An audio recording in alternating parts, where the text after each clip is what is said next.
Semana passada, a Companhia das Letras comunicou nas redes sociais que não vai mais editar os livros do grande poeta Carlos Drummond de Andrade. Depois de 10 anos, um contrato que foi celebrado com a família desde 2011 foi encerrado agora nesse mês de agosto. Essa notícia circulou nas redes sociais, muita gente lamentou que o maior grupo editorial do país não tivesse o seu maior poeta, o maior poeta do país, sendo editado lá. Inclusive eu tenho alguns desses livros, tem muito mais. O que eu tenho aqui não é uma parte, foram mais de 50 publicações entre livros infantis, a poesia, claro, crônicas, o lado prosador, que é muito bom, do Carlos Drummond de Andrade.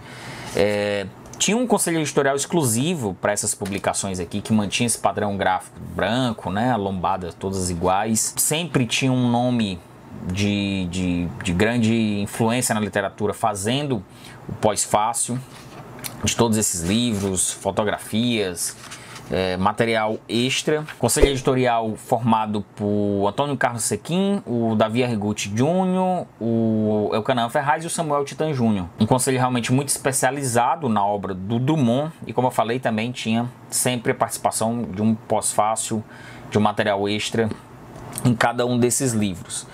A questão o tom da própria postagem da Companhia das Letras lamentando num sentido de um cansaço, de um certo cansaço, de que tentou o que era possível para fazer essa renovação, mas os novos termos dessa renovação não foi possível. E aí muito se debateu para onde é que vai a obra do Carlos Drummond de Andrade, e eu vim conversar com vocês justamente isso, sobre os riscos de que a obra do Drummond possa ficar esgotada.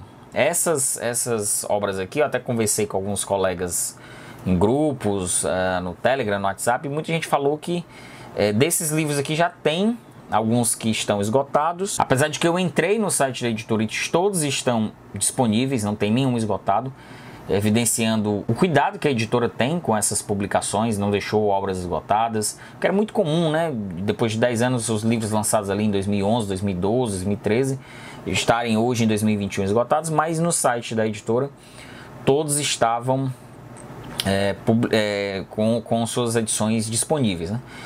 E aí a gente levanta várias questões, muita especulação aqui. Eu estou falando nesse momento na base da especulação, porque muita gente disse que os herdeiros eram de difícil trato, que a negociação ficou muito complicada para a Companhia das Letras, e aí se especulou para onde vai o Carlos Drummond de Andrade. Você vai voltar para a Record, onde era a sua casa editorial anteriormente, que também é muito grande, tão grande quanto a Companhia das Letras. Se vai para uma nova editora, citaram a Global, que já tem muito da literatura brasileira lá. Mas o fato é que para se publicar uma obra grandiosa como o Carlos Drummond de Andrade, é um investimento muito alto e é uma necessidade de você investir em pessoas também para que toquem essas publicações. E certamente as próximas editoras que vão entrar em negociação com a família já vão meio vacinadas de que um contrato de 10 anos pode ser um pouco curto, né? A gente está falando de empresa e um contrato de 10 anos é um tempo relativamente curto para uma obra tão importante. A gente, 10 anos é muito tempo. Mas para uma obra tão vasta quanto a do Drummond pode ser pouco tempo, sim. Então pode ser que o próximo contrato de uma próxima editora seja mais longo. Eu particularmente faria um contrato mais longo. Já se tem essa possível discussão de que a família foi muito dura na negociação dos termos com a Companhia das Letras, então um contrato mais longo pode prevenir situações como essa. O risco existe sim de o Drummond ficar esgotado, ninguém sabe por quanto tempo. Pode ser que logo 2022, 2023 já volte às livrarias os livros dele na medida em que as negociações avançaram com a família, as novas publicações foram sendo acertadas. Mas aí volta-se ao debate das questões de direitos autorais, né? Que tem muita gente que considera que 70 anos após a morte do autor é muito tempo. A obra artística fica na mão de herdeiros que às vezes nem têm ligação direta, netos, bisnetos de alguns artistas que se preocupam mais com as questões financeiras do que propriamente com as questões artísticas, né, de manutenção da obra. Não estou falando que é o caso do Drummond, até porque nem a família e nem a Companhia das Letras deram detalhes da negociação. Disse que ficaram impossibilitados de manter o contrato se encerrou, chegou ao seu fim e cada um segue seu rumo. Isso é o normal. Cumpriram-se os contratos, as duas partes cumpriram o contrato. Mas essa discussão dos direitos autorais, tem muita gente que acha que 70 anos é muito tempo. A pessoa que fica como curadora da obra de um artista, como eu falei, não tem às vezes nem a ligação pessoal, já não teve, nem sequer conheceu, pode acontecer isso. E aí vai para uma questão muito mais mercadológica do que propriamente artística.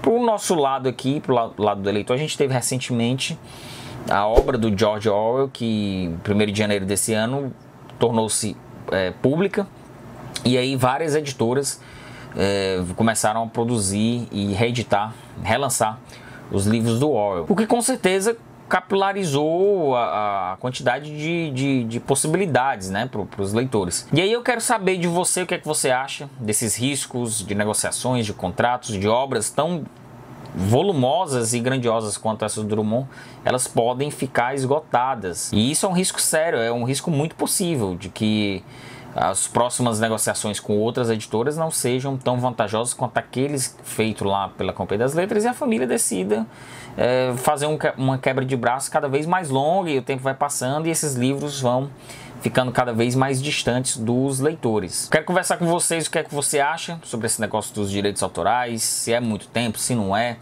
Muita gente critica sobre isso porque fica justamente preso a uma negociação como essa, ou essa reserva de mercado é necessária para a manutenção das obras de um determinado artista. Muita gente defende também que as famílias ao longo dos anos comecem a negociar com empresas especializadas nesse tipo de contrato, o que é até mais comum lá nos Estados Unidos também. Esse tipo de empresa compra os direitos de um determinado músico, de uma determinada obra literária, de um determinado pintor, porque aí ela consegue unir os interesses dos herdeiros com os interesses de pessoas que querem capitalizar em cima dessa obra, como no caso aqui das editoras. Enfim, a gente tem algumas possibilidades, mas isso realmente é pouco discutido. E aí a gente fica muito na base da especulação também, porque as partes geralmente não entregam essa pra gente, que é a ponta final dessa cadeia.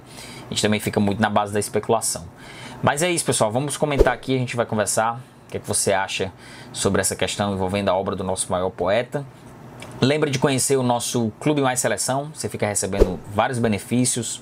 Assina a Seleção Literária e fica recebendo vários benefícios. E participa do canal conosco, no nosso grupo no Telegram, sorteios, acesso antecipado aos nossos vídeos, todos esses benefícios que estão aparecendo aí para vocês. Então é isso, pessoal. Valeu!